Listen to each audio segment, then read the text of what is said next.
സാമ്പത്തിക സാംസ്കാരിക വാണിജ്യ രംഗങ്ങളിലെ ബന്ധം ശക്തമാക്കി ഭാരതവും യുഎഇയും. കേന്ദ്ര വിദേശകാര്യമന്ത്രി S Jaishankar UAE vice president Sheikh Mansoor bin Zayed Al നഹിയാനുമായി കൂടിക്കാഴ്ച നടത്തി. വിവിധ മേഖലകളിൽ സഹകരണം ശക്തമാക്കാൻ ലക്ഷ്യമിട്ടായിരുന്നു ചർച്ചയെന്ന് വിദേശകാര്യമന്ത്രി അറിയിച്ചു.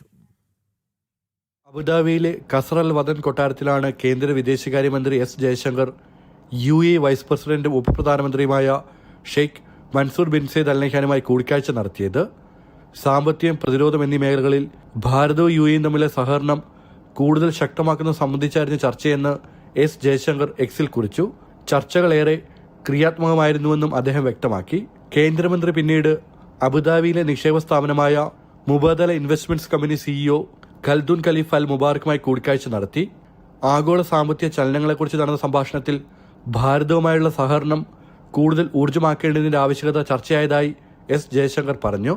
സാമ്പത്തിക സഹകരണം ശക്തമാക്കേണ്ട മേഖലകൾ അവതരിപ്പിച്ചതിന് എസ് ജയശങ്കർ ഖൽദുൻ ഖലീഫ അൽ മുബാറക്കിന് നന്ദി അറിയിച്ചു. ജനം, ദുബായ്.